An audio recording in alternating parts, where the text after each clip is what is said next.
Hello students, today we are going to learn NCERT solutions for class 8th. Subject Science chapter 1 and chapter name is Crop Production and Management. Okay? Here हम इस chapter में questions and answers को solve करेंगे. ठीक है, तो पहला दिया गया है select the correct word from the following list and fill in the blanks. आपको खाली स्थान भरने हैं पहले क्वेश्चंस में. ठीक है, तो पहला दिया गया है the same kind of plants grow in a cultivated on the large scale at place is called crop. Okay, मतलब अगर ज़्यादा स्केल में कोई भी प्लांट्स क्या हो रहे हैं, उग रहे हैं या किसी खेत में या किसी जगह, तो उसको हम बोलते हैं क्रॉप. ठीक है, the first step before growing crop is preparation of a soil. जो सबसे पहला स्टेप होता है वो क्या करना, क्रॉप के पहले, उसको होता है प्रिपरेशन ऑफ अ सॉइल. मतलब सबसे पहले हम मिट्टी को हम प्रिपेयर करते हैं फॉर द क्रॉप, मतलब फसल के लिए सबसे पहले हम मिट्टी को क्या करते हैं, तैयार करते हैं. Okay, see damage seed would float on the top of water. जो डैमेज सीड रहेंगे, मतलब खराब सीड रहेंगे, खराब बीज रहेंगे, वो क्या होंगे, पानी के ऊपर तैरते हैं. ठीक है, D for growing A crop sufficient sunlight and water and nutrients from the soil are essential. okay, for growing crop मतलब एक फसल को उगने के लिए, ज़्यादा बढ़ने के लिए sufficient क्या होना चाहिए, सनलाइट, वाटर एंड न्यूट्रिएंट्स क्या होना चाहिए, मिलना चाहिए. Okay, you can see from here. Okay, second question and answer है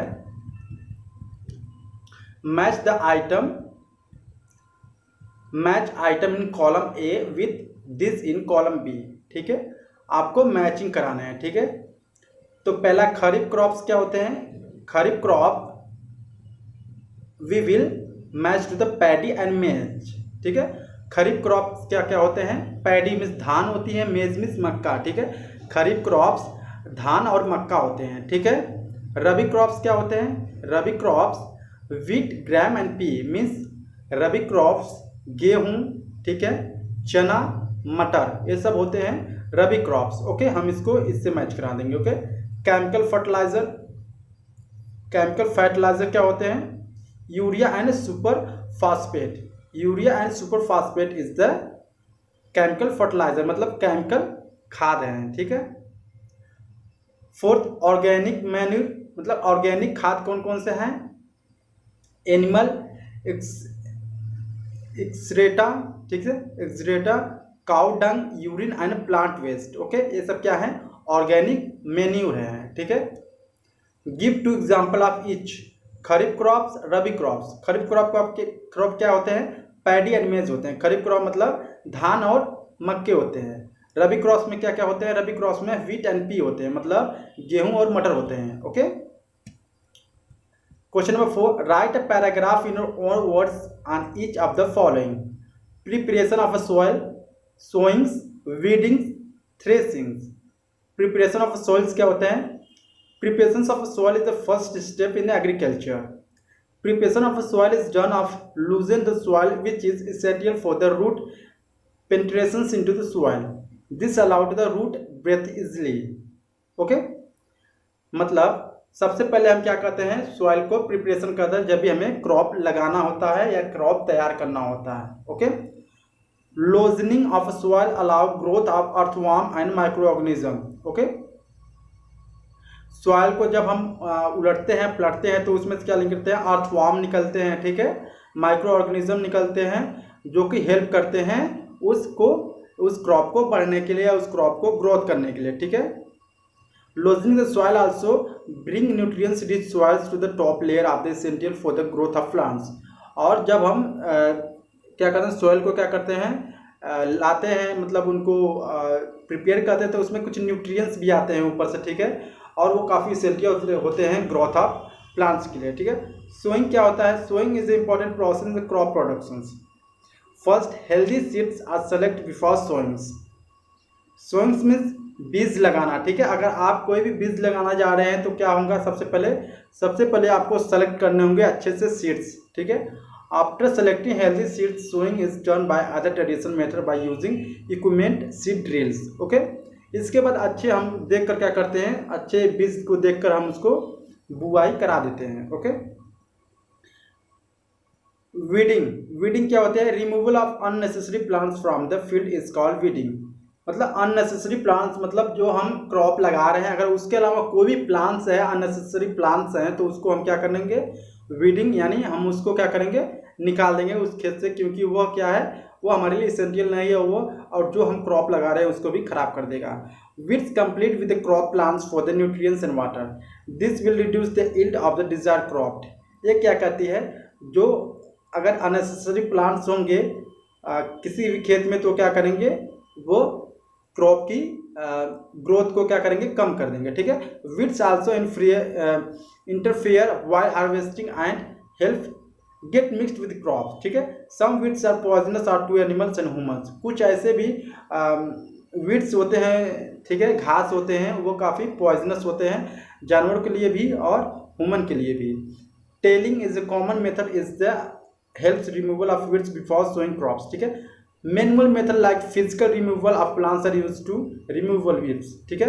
फिजिकल क्या करते हैं? फिजिकल रिमूवल ऑफ प्लांट्स हम अपने हाथों से क्या कर सकते हैं? अननेसेसरी प्लांट्स को क्या करते हैं? उखाड़ कर फेंक सकते हैं खेत से। ठीक है।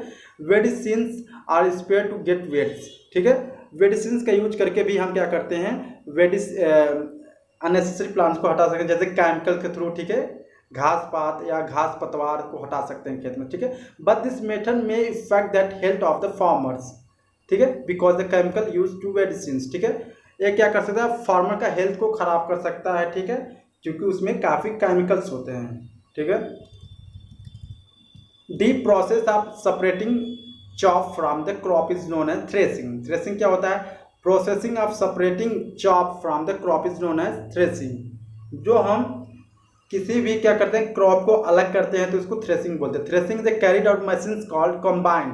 Combine is called also threshing, क्योंकि जो भी अननेसेसरी चीज़ है उसको हटाकर जो हमें चाहिए, वो जो क्रॉप या जो ग्रेन या अनाज चाहिए, वो क्या करता है? अलग कर देता है। ठीक है। Which is harvester as well as thresher. वो एक तरह से क्या है? हार्वेस्टर भी है, एक तरह से थ्रेसर भी है। ठीक है। Threshing also done by winnowing where blow of wind is use to separate a chaff from crops. हम क्या करते हैं? हवा का भी यूज करके ग्रेन जो अनाज होते हैं और अननेसेसरी चीज होते हैं उसमें से हम हटाने के लिए यूज करते हैं। ठीक है। Question number 5, explain how fertiliser are different from manure. मतलब जो फर्टिलाइजर होते हैं वह खाद से क्यों डिफरेंट हैं? तो फर्टिलाइजर क्या होते हैं? Fertiliser is an inorganic substance. जो फर्टिलाइजर होते हैं इनऑर्गेनिक सब्सटेंस होते हैं। और मैन्यूर क्या होते हैं? मैन्यूर इज ऑर्गेनिक सब्सटेंस होते हैं। मैन्यूर जो होता है ऑर्गेनिक सब्सटेंस होता है, मतलब ह्यूमन मेड होते हैं। ठीक है। और जो फर्टिलाइजर होते हैं केमिकल बेस्ड होते हैं। ठीक है। Fertiliser are prepared artificially. जो फर्टिलाइजर होते हैं मशीन के द्वारा बनाया जाता है। But manure is obtained by the decomposition of animal, plants and human waste. लेकिन जो खाद होते हैं, मैन्यूर होते हैं, वो आदमी के द्वारा बनाया जाता है, जैसे कि एनिमल के द्वारा या एनिमल के डंग, ठीक है, प्लांट हैं या ह्यूमन वेस्ट है, इसके द्वारा तैयार किया जाता है। ठीक है। Prepare in factories. जो फर्टिलाइजर होते हैं फैक्ट्रीज में बनाई जाती हैं, लेकिन जो मैन्यूर होते हैं प्रिपेयर इन फील्ड्स, वो खेत में बनाई जाती हैं। ठीक है। Does not provide humus to the soil. वो फर्टिलाइजर का क्या होता है? Does not provide humus to soil. ठीक है। Provide humus to soil. ठीक है। ये ह्यूमन टू सॉइल में नहीं होता है, लेकिन ये ह्यूमन टू सॉइल में होता है। ठीक है। Rich in plant nutrients. वो एक फर्टिलाइजर जो होता है वो प्लांट न्यूट्रिएंट्स में जाता है। ठीक है। Relatively less plant nutrients. इसमें क्या होते हैं? थोड़ा कम होते हैं प्लांट्स में न्यूट्रिएंट्स। ठीक है। Long term uses has adverse affect on soil. ठीक है। इसमें अगर हम फर्टिलाइजर को लॉन्ग टर्म यूज कर रहे हैं तो हमारे सॉइल जो मिट्टी होगी वो उसको खराब कर सकती है, नष्ट कर सकते हैं। Long term uses improve soil fertility. और इसको मैन्यूर जो होता है ह्यूमन मेड होता है, उसको हम लॉन्ग टर्म तक यूज कर सकते हैं, चाहे जितना भी यूज करें इससे कोई फर्क नहीं पड़ता है, वो काफ़ी इंप्रूव होगी सॉइल हमारी या हमारी मिट्टी। Okay. Question number 6, what is irrigations? Describe two method of irrigations which conserve water. Irrigations क्या होता है? To supply of water to crops at a regular interval is called irrigation. Irrigation means सिंचाई करना। To supply of water मतलब हमें कहीं भी सिंचाई करना है, यहाँ पानी क्रॉप यानी क्रॉप को या फसल में पानी चलाना है या पानी देना है तो इसको हम बोलते हैं irrigation. Okay, method of irrigation which conserve water are, जो मेथड है जैसे कि इरिगेशन में, जैसे कि drip irrigation, here the water goes drop by drop directly into the roots, the method by useful as its conserve the water and also help avoiding weeds. Okay, drip irrigation जो होता है drop by drop जाता है, यानी ऊपर से drop by drop क्या होगा, उनके जो क्रॉप में होगा डायरेक्टली जाएगा। ठीक है, और ये काफ़ी अच्छा भी होता है, हेल्पफुल भी होता है, और ये वीड्स मतलब घास फूस को उगने से भी बचाता है। ठीक है, स्प्रिंकल सिस्टम, स्प्रिंकल सिस्टम क्या होता है, this method is use mainly uneven land where sufficient water is not available. ठीक है, ये मेथड जो होता है जब जहाँ पर ज़्यादा पानी ना अवेलेबल है। ठीक है, the perpendicular pipes having rotating nozzles on the top are joined to the main pipeline at regular interval. When water is allowed to flow through the main pipe under pressure with the help of a pump, it escapes from the rotating nozzles. It gets sprinkled on the crop at if it is raining. Okay, sprinkle के through क्या करते हैं, उसमें एक nozzle लगी होती है, rotating nozzle लगी होती है, उसी की सहायता से क्या करते हैं, पानी को खेत में पहुंचाते हैं। ठीक है, if wheat is sown in the kharif season what would happen discuss, अगर हम गेहूं को खरीफ सीजन में लगाएं तो क्या होगा।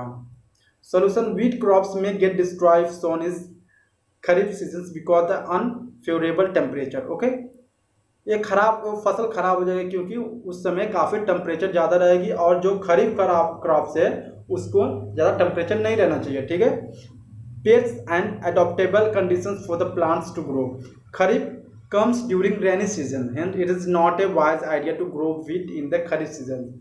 जो होता है खरीफ सीजन जो होता है वो रैनी सीजन में होता है। ठीक है, तो जो प्लांट्स हम अगर खरीफ सीजन में अगर हम लगाएंगे वीट को तो वो काफ़ी बुरा हो जाएगा, काफ़ी खराब हो जाएगा। Question number 8, explain how soil gets affected by the continuous plantations of crops in a field. ठीक है, यानी जो मिट्टी होती है खेत की वो किस तरह से अफेक्ट होता है अगर हम कंटिन्यूसली किसी प्लांटेशन कर रहे हैं या क्रॉप्स लगा रहे हैं। ठीक है, solution, plants require nutrients for their growth, plants basically उनको रिक्वायर है न्यूट्रिएंट्स को। ठीक है, without optimum nutrients plants will die, अगर उनको अच्छा न्यूट्रिएंट्स नहीं मिलेंगे तो जो प्लांट्स खेत में होने हैं वो क्या हो जाएंगे, डाई यानी मर जाएंगे या नहीं हो पाएगा।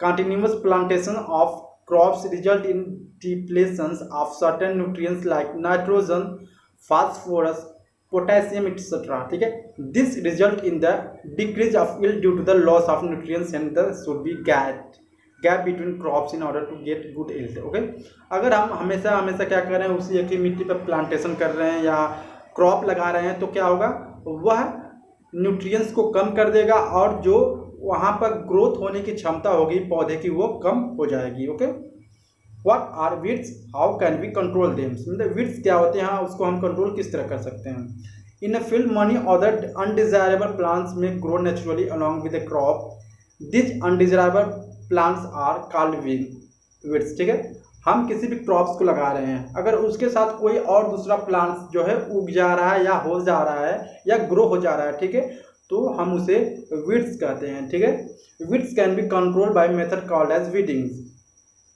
जो वीड्स होती हैं हम उसको कंट्रोल कर सकते हैं वीडिंग से या वेडिसिन से। ठीक है, tilling before sowing of crops help to uprooting and killing of weeds which may dry up and get mixed with the soils. Weeds are also controlled by using certain chemicals called medicines.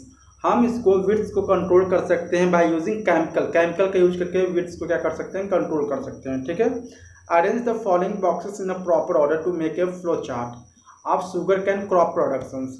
आपको एक flow chart बनाने हैं। ठीक है, sugarcane को arrange the following boxes in proper order to make a flow chart sugarcane crop productions. किस तरह होगा, पहला होगा sending crop to the sugar factory. कोई भी क्रॉप होगा उसको पहले हम क्या करेंगे, पहला नहीं स्टेप, यहाँ पर सोल्यूशन है। ठीक है, तो पहला हम क्या करेंगे, प्रिपरेशन ऑफ सॉइल करेंगे। कोई भी शुगर या कोई भी प्लांटेशन करने हैं, क्रॉप लगाना है, तो सबसे पहले क्या करेंगे, हम प्रिपरेशन करेंगे, मिट्टी की प्रिपरेशन करेंगे, ठीक है। प्लॉइंग मतलब खेत की जुताई करेंगे उसके बाद, ठीक है। सोइंग मतलब उसके बाद बीज डालेंगे खेत में, ठीक है। मैन्यूरिंग में तो उसके बाद खाद देंगे खेत में, ठीक है। और इसके बाद होगा मैन्यूरिंग या इरिगेशन। इरिगेशन मीन्स इसके बाद सिंचाई करेंगे खेत में, ठीक है। और लास्ट में होता है हार्वेस्टिंग। हार्वेस्टिंग करेंगे मीन्स हम लोग फसल को काटेंगे, ठीक है। इसके बाद sending crop to sugar factory. और इसके बाद लास्ट में क्या करेंगे, जो भी क्रॉप है वो शुगर फैक्ट्री में सेंड करेंगे, okay. Flow chart of sugarcane crop production, okay. Here solution है, यहाँ पर लिखना हार्वेस्टर, ठीक है। This is the harvester and this word is make irrigation, ठीक है। इरिगेशन ग्राम, ठीक है। Storage crop, this is winnowing, okay. अगर आपकी वीडियो अच्छी लगे please subscribe my channel. Thank you so much.